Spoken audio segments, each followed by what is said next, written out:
सत श्री अकाल स्टूडेंट्स अज के लैक्चर में बच्चे आप टॉपिक पढ़न जा रहे हैं फंक्शन। ठीक है, तो बच्चे फंक्शन की होंदा है तो ये रिलेटेड बच्चे किहड़े आप कॉन्सैप्ट सीखने हैं बच्चे वो देख लेने। सब तो पहला बच्चे तो आप पढ़ांगे अज डेफिनेशन ऑफ फंक्शन। ठीक है, उस तो बाद बच्चे फंक्शन दियां टाइप्स किहड़ियां ने, जिवें one one function, onto function, one one and onto function. ठीक है, इन तिना टाइप्स बारे भी आप पढ़ांगे कि ये वन वन ऑन टू तो one one and onto function किहड़े होंदे हैं। ठीक, तो नैक्सट बच्चे आप पढ़ांगे इनवर्टेबल फंक्शन बारे कि फंक्शन आप कदों कह सकते हैं कि वह इनवर्टेबल होंदा है। ठीक है जी, तो बच्चे स्टार्ट करते हैं अपने पहले टॉपिक तो, that is definition of function कि फंक्शन की हैगा आ, ये बारे बच्चे आप करते हैं स्टार्ट। तो स्टार्ट करते अपनी फंक्शन की डेफिनेशन तो। ठीक है, तो डेफिनेशन की कहती है, let A and B two non empty sets. बच्चे आप दो कोई ए तो बी नॉन एम्प्टी सैट लेने हैं कि दैन आ रूल एफ। बच्चे कोई आप रूल अप्लाई करते हैं एफ। ठीक है, then a rule F from set A to set B is called function if. बच्चे एक रूल अप्लाई कर रहे हैं, मान लो ए सैट तो बी सैट पे। ठीक है, इनपुट लै रहे हैं एज ए सैट तो वो आउटपुट रूल जो अप्लाई करांगे, इनपुट ए सैट होएगी, ए सैट एलीमेंट होंगे, वो आउटपुट कि देखनी आप बी सैट के एलीमेंट्स के। ठीक है, बी सैट आप आउटपुट देखा। तो बच्चे उस रूल नू फंक्शन कदों कवांगे, वो वास्ते बच्चे आ दो कंडीशन जिहड़ियां ने सैटिस्फाई होनियां जरूरी ने। पहली कंडीशन की आ कि every element of set A is associate to element in set B. पहली कंडीशन ये कहती है कि जो उस जो रूल आप डिफाइन करते पे हैं ए टू बी सैट दे, उहदे अकॉर्डिंग की होना चाहिए आ, ए सैट के सारे एलीमेंट जोड़े आ वो एसोसीएट करने चाहिए। एसोसीएट का मतलब ये कि जे आप ए सैट के जिन्ने भी एलीमेंट्स आ उन्होंने रूल दे विच पुट करते वन बाय वन, तो उन्हों की जो आउटपुट आ वो बी सैट के होनी चाहिए।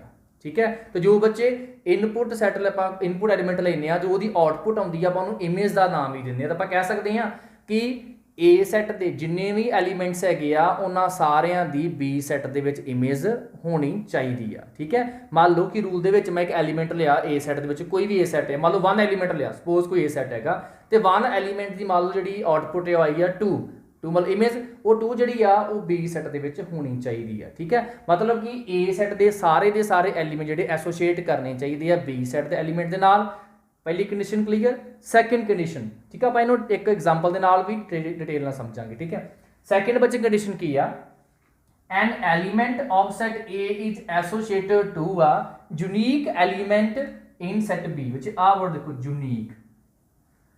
देखो कहते कि सारे के सारे जो ए सैट के एलीमेंट आ वो एसोसीएट करने चाहिए, उन्होंने इमेज से एग्जिस्ट करनी चाहिए।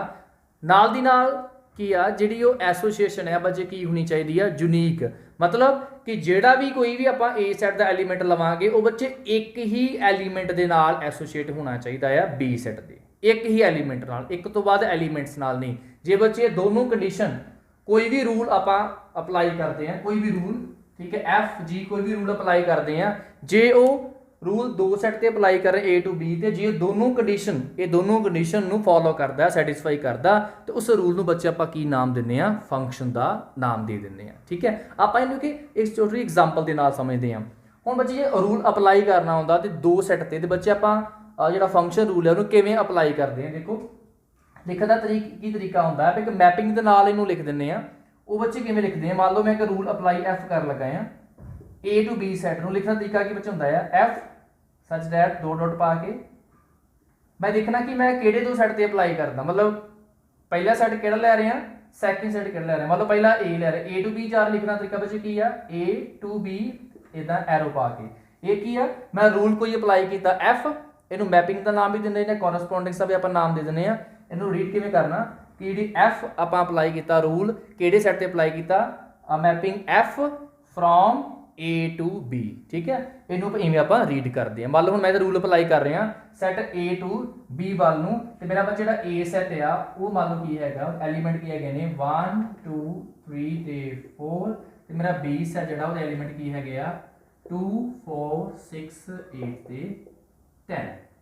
ठीक, तो मैं रूल ए टू बी वाल नूं इवें लिखिਆ रूल जा रहा ए टू बी वाल नूं मैं रूल की इत्थे अप्लाई कर रहा देखो मैं रूल लै रहा इत्थे F X is equal to 2x मतलब x मेरी इनपुट आएगी ए दे विचों ते ओदी आउटपुट की हैगी आ 2x कोई भी एलीमेंट ए च लवांगा इत्थे पुट करांगा ठीक है तो आउटपुट क्या मेरे को बच्चे 2x वो कि आनी मेरे को b दे मैं देखना कि जो मैं रूल अप्लाई किया है ए टू बी सैट से कि इस रूल नूं फंक्शन कह सकता है ठीक है मैं एक डायग्राम के अकॉर्डिंग जो तुहानूं समझाउणा ज़्यादा तुहानूं जिहड़ा वधिया तरीके नाल क्लीयर होएगा ठीक है मान लो बच्चे ए सैट इत्थे है एलीमेंट बच्चे है 1 2 3 4 बच्चे रूल अप्लाई किया एफ ये बच्चे बी सैट है बच्चे एलीमेंट इत्थे किहड़े बी सैट विच 2 4 6 8 ਤੇ 10 ठीक है हुण 1 बाय 1 ਆਪਾਂ ਦੇਖਦੇ ਹਾਂ ਕਿ A ਸੈਟ ਵਿੱਚ ਐਲੀਮੈਂਟ ਲੈਨੇ ਆ ਤੇ ਦੇਖਦੇ ਕਿ ਉਹਨਾਂ ਦੀ ਜਿਹੜੀ ਸਾਡੇ ਕੋਲ ਇਮੇਜ ਆ ਐਸੋਸੀਏਟ ਕਰਦੇ ਕਿ ਨਹੀਂ B ਸੈਟ ਸਾਰੇ ਐਲੀਮੈਂਟ ਨਾਲ ਕਿ ਨਹੀਂ ਕਰ ਦੇਖਦੇ ਹਾਂ ਬੱਚੇ ਪਹਿਲਾਂ 1 ਐਲੀਮੈਂਟ ਲਿਆ ਦੇਖੋ ਮੈਂ 1 ਐਲੀਮੈਂਟ ਲਿਆ 1 ਦੇ ਬੱਚੇ ਕਿਹੜੇ ਐਲੀਮੈਂਟ ਐਸੋਸੀਏਟ ਕਰੇਗਾ B ਸੈਟ ਦੇ ਇਨਪੁਟ ਆਈ ਬੱਚੇ A ਸੈਟ ਵਿੱਚੋਂ ਠੀਕ ਹੈ 2 1 आंसर क्या आएगा बच्चे 2 मतलब 1 जो एलीमेंट आ वो बच्चे कितना एसोसीएट किया 2 दे नाल देखो ए चू 1 एलीमेंट लिया 2 उधर होना चाहिए है ठीक है 2 हैगा ठीक है इट मींस 1 दी बच्चे इमेज की आ गई 2 ए सैट जेड़ा साडे कोल पहला सैट आ ओदे जो एलीमेंट आपां इनपुट एज इनपुट लिया जो बच्चे दी आउटपुट आई आ जेड़े एलीमेंट एसोसीएट किया है उन्होंने आपां की नाम दिंने इमेज का नाम दिंने आ तो सोचो कि सर इमेज कह रही इमेज का मतलब कि 1 किहड़े एलीमेंट एसोसीएट किया है बी सैट दे विच 2 दे नाल मतलब 1 दी बच्चे इमेज की हैगी आ 2 हैगी आ ठीक नैक्सट मैं 2 एलीमेंट लेना थे 2 लिया 2 × 2 बच्ची क्या आ गया 4 मतलब 2 दी इमेज की आई आ 4 आई है ठीक है नैक्सट देखो इत्थे 3 एलीमेंट लेने 3 2 6 3 दी बच्चे इमेज की आई आ 6 सिमिलरली बच्चे 4 पुट करांगा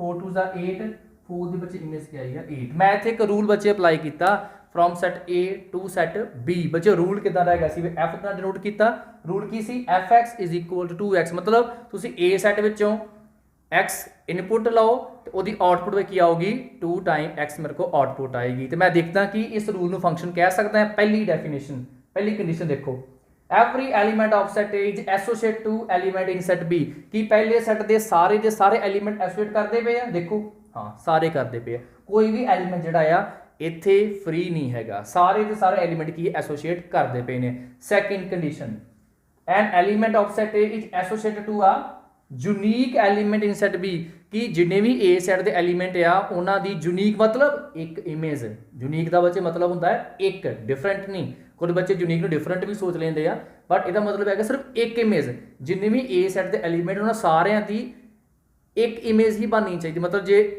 1 है 1 दी एक इमेज जे ए विच 2 एलीमेंट ओदी भी एक ही इमेज बननी चाहिए देखो 1 दी इमेज की आ रही है 2 एक ही इमेज आ रही है 2 दी इमेज की आ रही है 4 एदी भी एक ही इमेज आ रही है 3 दी इमेज आ रही है 6 एदी भी की है एक ही इमेज आ रही है तो 4 दी इमेज आ रही है 8 मतलब एदी भी की है एक ही इमेज आ रही है इट मीनस मैं इस रूल नूं बच्चे की कह सकदा है फंक्शन कह सकदा है जे इन्हां दोनों कंडीशन चों एक भी कंडीशन सैटिस्फाई नहीं होंदी इहदा मतलब उस रूल नूं बच्चे आपां फंक्शन नहीं कह सकते ठीक है ये सी बच्चे फंक्शन की डेफिनेशन कि कोई बच्चे रूल है उन्होंने कदों कहांगे फंक्शन इस तो बाद मैं थोड़ा तुहानूं डोमेन कोडोमेन रेंज सैट ते उन्हां बारे बच्चे दस देना ठीक है देखो बच्चे फंक्शन दे विच की हुण इह साडे कोल जो रूल है फंक्शन ते साडे कोल आ गया हुण फंक्शन विच की होएगा बच्चे जिहड़ा पहला सैट होएगा जिवें मान ला फंक्शन मैं अप्लाई कर रहा इत्थे ए टू बी नूं जिहड़ा बच्चे पहला सैट होएगा वो साडी की होएगी डोमेन होएगी मैं इत्थे गल करां बच्चे डोमेन इत्थे की आऊगी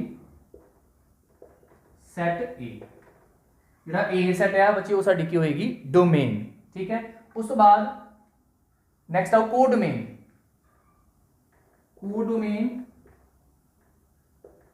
जिहड़ा बच्चे सेकंड सैट हुंदा आ वो साडी की होएगी कोडोमेन मतलब जे मैं ते गल करां बी सैट देखो ए टू बी जा रही ए साडी क्या की डोमेन ते बी सैट साडा क्या हो बच्चे कोडोमेन आओ ठीक है उस तो बाद नेक्स्ट करी गल आपां रेंज सैट दी रेंज देखो जी रेंज साडे कोल सैट आ बच्चे वो की होएगा आपां ये देखना कि ए जिहड़ा सैट हैगा एलीमेंट आ उन्हां दियां इमेज की आ रही जिहड़ियां भी इमेज आ रही ने बी सैट दे विच उन्हां सारे एलीमेंट जो आपां एक सैट बना लैंदे आ ते उहनूं बच्चे की कहने आ रेंज सैट कहते रेंज सैट की हुंदा आ कि पहले सैट दे सारे एलीमेंट जिहड़े उन्हां दे इमेज दा सैट ठीक है। हुण देखो इत्थे जिन्ने भी ए सैट एलिमेंट है इमेज किहड़ी आ रही है 2 4 6 8 10 बच्चे इमेज किसी दी हैगी ना, इसका मतलब है कि मेरे को 2 4 6 8 इहदा बच्चे जो मैं सैट ला लांगा तो वो बच्चे मेरा क्या होगा रेंज सैट आ जाएगा। ठीक है, रेंज सैट बच्चे क्या होगा टेबल इत्थे किहड़े एलिमेंट आउणगे 2 4 6 ते 8 आ जाएगा। ठीक है, उस तो बाद गल करिए इमेज दी। देखो बच्चे ਆਪਾਂ ਪਹਿਲਾ ਸੈੱਟ A ਲੈ ਰਹੇ ਹਾਂ, A ਸੈੱਟ ਦੇ ਜਿਹੜੇ ਵੀ ਐਲੀਮੈਂਟ ਜਿਨ੍ਹਾਂ ਨਾਲ ਐਸੋਸੀਏਟ ਕਰਦੇ ਪਏ ਆ ਉਹ ਕੀ ਹੈਗੀ ਉਹਨਾਂ ਦੀ ਇਮੇਜ। ਜਿਵੇਂ 1 ਐਸੋਸੀਏਟ ਕਰਦਾ ਪਿਆ 2 ਨਾਲ, 2 ਕੀ ਹੈਗੀ 1 ਦੀ ਇਮੇਜ, 4 ਕੀ ਹੈਗੀ ਆ 2 ਦੀ ਇਮੇਜ, 3 ਦੀ ਇਮੇਜ ਬੱਚੇ ਕੀ ਹੈਗੀ ਆ 6, 4 ਦੀ ਇਮੇਜ ਕੀ ਆ 8। ਇਹ ਤੋਂ ਉਲਟਾ 1 ਦੀ ਇਮੇਜ 2 ਆ, ਠੀਕ ਹੈ, ਤੇ 1 ਕੀ ਹੈਗਾ ਆ 2 ਦੀ ਪ੍ਰੀ ਇਮੇਜ ਆ। ਜੇ ਮੈਂ ਕਹਾਂ ਕਿ 1 ਕਰਦਾ ਪਿਆ ਐਸੋਸੀਏਟ 2 ਵੱਲ, ਠੀਕ ਹੈ, ਜਿਵੇਂ ਆਪਾਂ अपने आप को मिरर च देखते हैं, ठीक है, तो मिरर च देखते हैं कि साडी सामने की होंगी मिरर विच इमेज, ठीक है, इसका मतलब 1 दी सामने की हैगी है 2 इमेज। देखो उल्टा असी की होने अपनी इमेज दी प्री इमेज आप अपने आप को कह सकते। इदा ही बच्चे इत्थे देखो जे 1 दी इमेज 2 आ, ठीक है, फिर 2 दी जो इधर साइड की कहांगे प्री इमेज कहांगे। ठीक है, देखो 2 दी इमेज की हैगी आ 4 ते 4 दी प्री इमेज की हैगी बच्चे 2। इदा ही 3 की इमेज होएगी 6 ते बच्चे 6 की इधरले पासे 3 नूं कहांगे आपां प्री इमेज कहांगे। ठीक है जी, ये सी बच्चे डेफिनेशन पार्ट फंक्शन का। तो उन्होंने बच्चे डेफिनेशन तो ना बच्चे आप एग्जाम्पल लैके एक सीखिया कि किवें किसी रूल बच्चे आप फंक्शन कह दें। हुण एक तो होर आप एग्जाम्पल्स करते हैं, देखते हैं कि फंक्शन कोई रूल जोड़ा फंक्शन कदों आप नहीं कह सकते। कुछ इदां दी एग्जाम्पल भी लवांगे जिहदे रूल जोड़ा आ फंक्शन नहीं होएगा। सानूं भी पता होना चाहिए भी किन्ना किन्ना कंडीशन दे विच आपां जोड़ा आ वो किसी रूल नूं फंक्शन नहीं कह सकते। ठीक है, तो नैक्सट बच्चे आप टाइप्स बारे भी गल करांगे, नोट डाउन कर लो। नैक्सट बच्चे आप एक छोटी होर एग्जाम्पल लेने हैं तो सीखते हैं कि जो इस रूल आप अप्लाई किया कि इनू फंक्शन कह सकते कि नहीं, थोड़ा सानू होर फंक्शन का जोड़ा आ वो पता चलेगा। देखो बच्चे देखो आप इतने रूल अप्लाई किया एफ कोई मान लो A टू B नूं, तो A सैट बच्चे है एलीमेंट 1 -1 2 3 तो B सैट के बच्चे एलीमेंट है 1 2 4 6 ते 9। ठीक है, तो बच्चे आप रूल की अप्लाई किया f(x) = x²। तो बच्चे इन्हों एरो डायग्राम के नाल जोड़ा वो ज़्यादा वधिया तरीके नाल समझ आता वो तरीके नहीं करते। ठीक है, बच्चे को A सैट के एलीमेंट आप लेने थे 1 -1 2 3, इधर बच्चे B सैट के एलीमेंट ले लेने हैं 1 2 4 6 ते 9। तो बच्चे रूल अप्लाई कर रहे हैं आप F, देखते हैं कि फंक्शन होंदा कि नहीं होंदा। देखो मैं इतने बच्चे इनपुट लवांगा A चों 1 इनपुट लई 1 का बच्चे आंसर क्या है 1, मतलब 1 सड़ की इमेज क्या आ गई बच्चे 1 आ गई। ठीक है, नेक्स्ट फिर -1 लिया -1 का स्केयर -1 की इमेज क्या आ गई बच्चे 1 आ गई। ठीक है, नेक्स्ट 2 एलीमेंट 2 का स्केयर करेंगे बच्चा जाएगा 4 तो 4 2 की बच्चे इमेज आ गई साडी बच्चे 4। ठीक है, नेक्स्ट 3 बच्चे एलीमेंट लवांगे आएगा 3 का स्केयर 9 3 की बच्चे इमेज आ गई साडी कोल 9। हाँ देखिए बच्चे हुण कि ये फंक्शन हैगा ये रूल। पहली कंडीशन जिहड़े सैट ते आपां अप्लाई करते पे A टू B जा रहे हैं, A सैट के सारे एलीमेंट एसोसीएट करने चाहिए, कोई भी फ्री नहीं होना चाहिए। देखो सारे करते मतलब सारे की इमेज कोई ना कोई आनी चाहिए। पहली गल आ रही सारे की इमेज, ठीक है। सैकेंड हर एक की इमेज की है यूनीक, मतलब एक ही आनी चाहिए कि सारे की इमेज एक ही आ रही है। हुण कुछ बच्चे माइंड हो रहा है कि नहीं जी 1 की ते -1 की सेम इमेज आ गई 1, तो कोई गल नहीं। साडी डेफिनेशन कहती है कि सारे एलीमेंट एसोसीएट करने चाहिए पहले सैट के कर रहे हैं। सैकेंड कंडीशन की कहती है कि पहले सैट के हर एक एलीमेंट की एक ही इमेज होनी चाहिए। आप देखते हैं कि सारे की एक इमेज ही आ रही है। देखो 1 की इमेज कितनी आ रही है, एक ही आ रही है 1। -1 की इमेज कितनी आ रही है, एक ही आ रही है 1। 2 की इमेज कितनी आ रही है, एक ही आ रही है 4। 3 की इमेज कितनी आ रही है, एक ही आ रही है 9। इत्थे ए दा मतलब ये नहीं कि 1 ते -1 की 1 इमेज आ गई, मतलब तो आप देखना कि हर एक एलीमेंट की एक इमेज ही आनी चाहिए, एक तो वध नहीं आ सकदियां। चाहे मान लो इतने 2 की इमेज -1 होंगी, 3 की इमेज 1 होंगी, कोई प्रॉब्लम नहीं। ये देखना कि इधर जिन्नी भी एलीमेंट आ उन्हों की इमेज तो एक ही आ रही है। ठीक है, इस करके इतने डिफरेंट वाला केस नहीं हैगा कि आप कहिए कि 1 की इमेज 1 तो -1 की 1 हैगी तो डिफरेंट नहीं डिफरेंट वाला केस नहीं, आप सिंपल ये कह रहे हैं कि जिन्ने भी साढ़े को पहले सैट के एलीमेंट आ वो एसोसीएट करने चाहिए, इमेज एग्जिस्ट करनी चाहिए है तो इमेज बच्चे की होनी चाहिए, सिर्फ एक इमेज होनी चाहिए, वो साड़ी आ रही है, इसका मतलब ये रूल बच्चे की हैगा एक फंक्शन हैगा आ। ठीक है जी, एक होर एग्जाम्पल लैके चलते हैं। हाँ, होर एग्जाम्पल देखो बच्चे किमें मान लो साढ़े को कोई भी बी सैट है, सपोज ए बी सी ते डी, साढ़े को कोई सी सैट मान लिया आप इतने रूल अप्लाई कर लिया, कोई भी एफ 1 2 3 4 5। वो देखिए इतने मान लो मैं इतने ए दी इमेज ला ली 1, बी दी इमेज 3 ली है, सी दी इमेज 3, डी दी इमेज 5 तो ए दी इमेज मैं इतने 3 ला लेना। हूँ देखो बी दी इमेज एक आ रही है 3, सी दी इमेज एक आ रही है 3, डी दी इमेज एक आ रही है 5, बट ए दी कितनी इमेज आ रही ने 1 भी आ रही है तो 3 भी आ रही है, मतलब ये कि ए रूल जो भी अप्लाई किया होएगा इनू आप फंक्शन नहीं कह सकते। ठीक है, फंक्शन उदों ही होएगा सारे एलीमेंट एसोसीएट तो हर एक एलीमेंट की आ एक ही इमेज आनी चाहिए। देखो ए दी 2 इमेज आ रही ने, ए दी इमेज 1 भी आ रही है, ए दी इमेज 3 भी आ रही है, मतलब 1 ना भी एसोसिएट करता पाया 3 ना भी एसोसिएट करता है, मतलब एक ए फंक्शन नहीं हैगा, बट बच्चे ए जिहड़ा है फंक्शन है, ये सारे एलीमेंट एसोसिएट भी करते पे, हर एक एलीमेंट की एक ही इमेज आ रही। हुण इत्थे गल करिए आप डोमेन की, बच्चे ए सैट मेरा की होएगा फिर इत्थे डोमेन, डोमेन क्या है बच्चे सैट ए ते को डोमेन बच्चे साडा की होगा इत्थे set B, range set, range की होंदा बच्चे पहले सैट के जिहड़ियां भी इमेज आ रही ने उन्हां इमेज का सैट लै लो, उन्होंने बच्चे की कहने आप रेंज सैट। देखो किहड़ी इमेज आ रही ने 1 4 6, जब आप कहिए बी सैट देखो वो किहड़े एलीमेंट की प्री इमेज एग्जिस्ट करती पई, देखो जिद्दां साडे कोल 1 है 1 की प्री इमेज एग्जिस्ट करती पई है, 2 की कोई प्री इमेज नहीं, 4 की प्री इमेज एग्जिस्ट करती पई है, 9 की भी प्री इमेज एग्जिस्ट करती पई है। ठीक है, आ जिन्ने भी एलीमेंट्स आ जिन्हां दी प्री इमेज एग्जिस्ट करती पई है उन्होंने आपां की कहने रेंज सैट कह दिंदे आ। ये क्या होगा 1 4 ते 9 आ जाएगा। क्लीयर जी, ठीक है, मैं लगता कि हुण आपां फंक्शन की डेफिनेशन बहुत अच्छी तरीके नाल सीख चुके हैं। हुण बच्चे आपां अगे मूव करते हैं अपनी टाइप्स ऑफ फंक्शन के उपर, देखते हैं किहड़े टाइप के फंक्शन होंदे आ। ठीक है बच्चे नोट डाउन कर लो।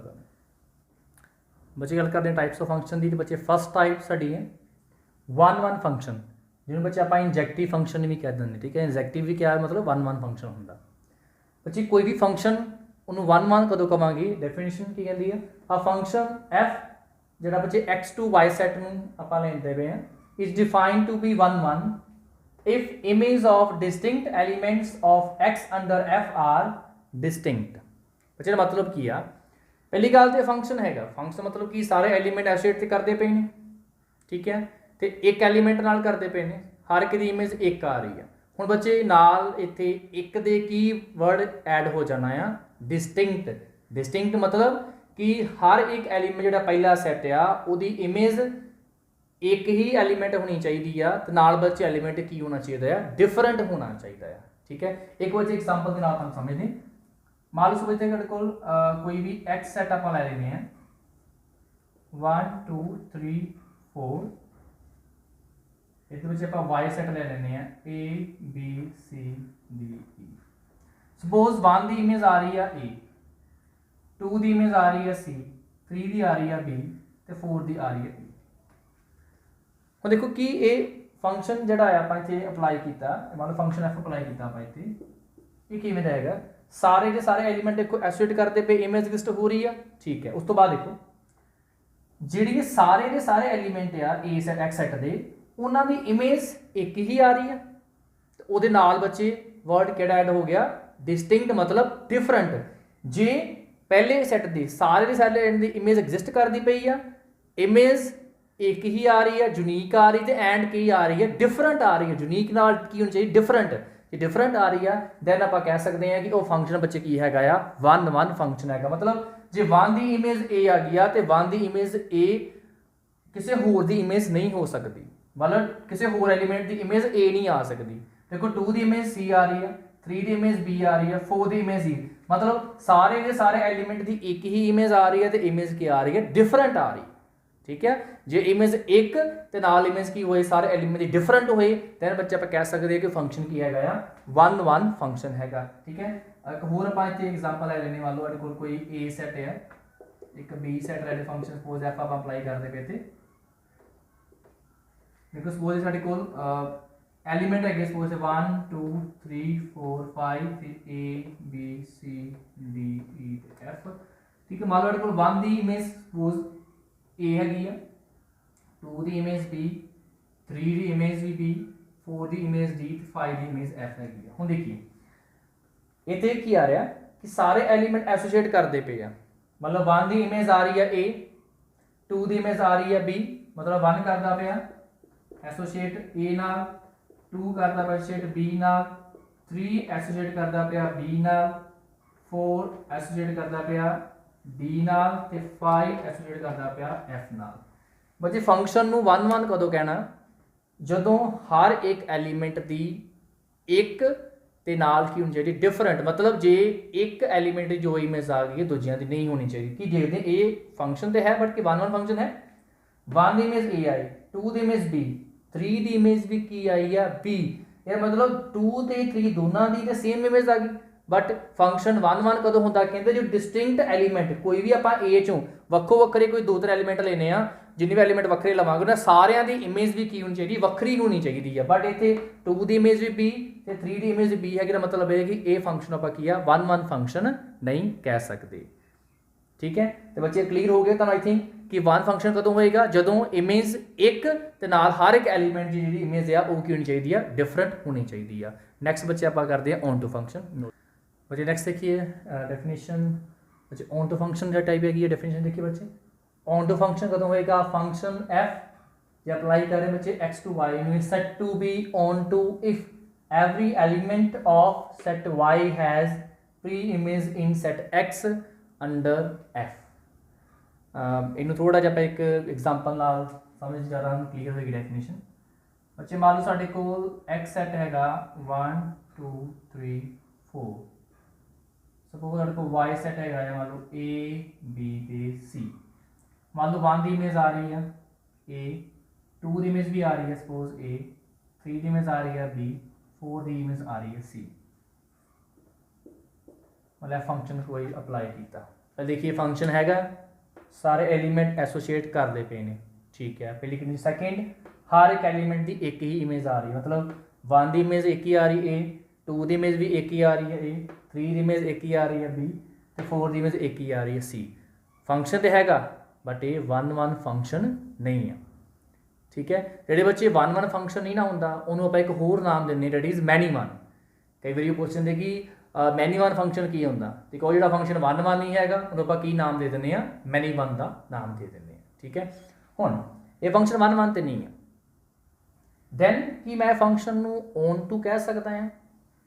ਉਹਦੇ ਵਾਸਤੇ ਬੱਚੇ ਕੰਡੀਸ਼ਨ ਕੀ ਹੋਣੀ ਚਾਹੀਦੀ ਹੈ, ਤੁਹਾਨੂੰ ਮੈਂ ਸਿੰਪਲ ਜਿਹੀ ਵਰਡ ਦੱਸਦਾ ਬੱਚੇ। ਔਨ ਟੂ ਫੰਕਸ਼ਨ ਉਹੀ ਹੋਏਗਾ ਜਿਹਦੇ ਵਿੱਚ ਜਿਹੜਾ ਸੈਕਿੰਡ ਸੈਟ ਹੈ ਨਾ, ਹੁਣ ਇਹਦੀਆਂ ਇਧਰਲੇ ਪਾਸੇ ਕੀ ਨੇ ਪ੍ਰੀ ਇਮੇਜ, ਜਿੱਦਾਂ ਆਪਾਂ ਕਹਿੰਦੇ ਸੀ ਨਾ ਕਿ ਏ ਸੈਟ ਦੇ ਕੋਈ ਵੀ ਐਲੀਮੈਂਟ ਜਿਹੜਾ ਆ ਉਹ ਖਾਲੀ ਨਹੀਂ ਰਹਿਣਾ ਚਾਹੀਦਾ, ਹਰ ਇੱਕ ਦੀ ਇਮੇਜ ਐਗਜ਼ਿਸਟ ਕਰਨੀ ਚਾਹੀਦੀ ਆ। ਇਹੀ ਬੱਚੇ ਔਨ ਟੂ ਵਿੱਚ ਕੀ ਹੁੰਦਾ ਆ ਕਿ ਜਿਹੜਾ ਦੂਜਾ ਸੈਟ ਆ ਉਹਦਾ ਕੋਈ ਵੀ ਐਲੀਮੈਂਟ ਖਾਲੀ ਨਹੀਂ ਰਹਿਣਾ ਚਾਹੀਦਾ, ਮਤਲਬ ਉਹਨਾਂ ਸਾਰੇ ਦੇ ਸਾਰੇ ਐਲੀਮੈਂਟ ਦੀ ਕੀ ਆ ਪ੍ਰੀ ਇਮੇਜ ਐਗਜ਼ਿਸਟ ਕਰਨੀ ਚਾਹੀਦੀ ਆ, ਠੀਕ ਹੈ। ਜੇ ਸੈਕਿੰਡ ਸੈਟ ਦੇ ਸਾਰੇ ਐਲੀਮੈਂਟ ਦੀ ਕੋਈ ਨਾ ਕੋਈ ਪ੍ਰੀ ਇਮੇਜ ਐਗਜ਼ਿਸਟ ਕਰਦੀ ਪਈ ਆ, ਇਹਦਾ मतलब ਇਹ ਕਿ ਉਹ ਬੱਚੇ ਫੰਕਸ਼ਨ ਕੀ ਹੈਗਾ ਆ ਔਨ ਟੂ ਫੰਕਸ਼ਨ ਹੈਗਾ ਆ, ਠੀਕ ਹੈ। ਹੁਣ ਦੇਖੋ ਇੱਥੇ ਜਿੰਨੇ ਵੀ 3 element C a the preimage exist ਕਰਦੀ ਪਈ ਆ, a ਦੀ ਪ੍ਰੀ ਇਮੇਜ 1 ਵੀ ਆ ਰਹੀ ਹੈ, a ਦੀ ਪ੍ਰੀ ਇਮੇਜ 2 ਵੀ ਆ ਰਹੀ ਹੈ, ਮਤਲਬ a the preimage exist ਕਰਦੀ ਪਈ ਹੈ, ਠੀਕ ਹੈ।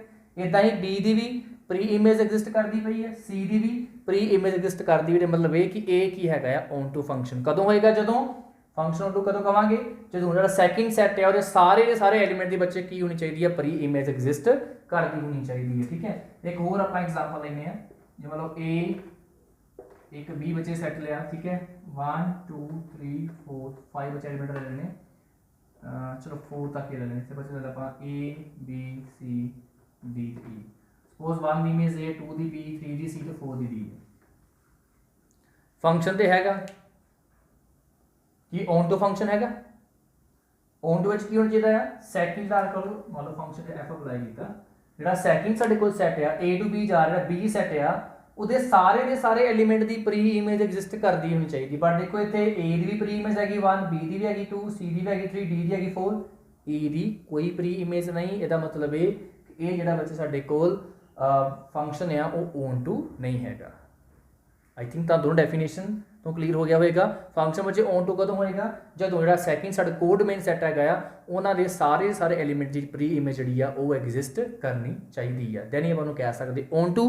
जे फंक्शन ऑन टू नहीं है उन फिर की नाम देने आप इन टू का। जिमें कहा से 1 1 नहीं है तो की नाम देने आप मैनी 1 का। इदा ही जो फंक्शन ऑन टू नहीं आ तो की नाम देने आप इन टू का होंगे। देखो आ फंक्शन सारे सारे एलिमेंट की प्री इमेज एग्जिस्ट करती है मतलब ये फंक्शन की है ऑन टू फंक्शन है। आ देखो ये नहीं एग्जिस्ट करती की नाम देवांगे आप इन टू फंक्शन का। ठीक है तो देखो बच्चे ये एक होर चीज़ इंटरेस्टिंग की होएगी डोमेन सैट साडा पहला ही होएगा। एक्स को आप कहांगे डोमेन, वाई साडा की होएगा कोडोमेन। बट देखो रेंज सैट की इतनी बड़ी इंटरेस्टिंग चीज़ है जरूर साडे कोल ओन टू फंक्शन होएगा।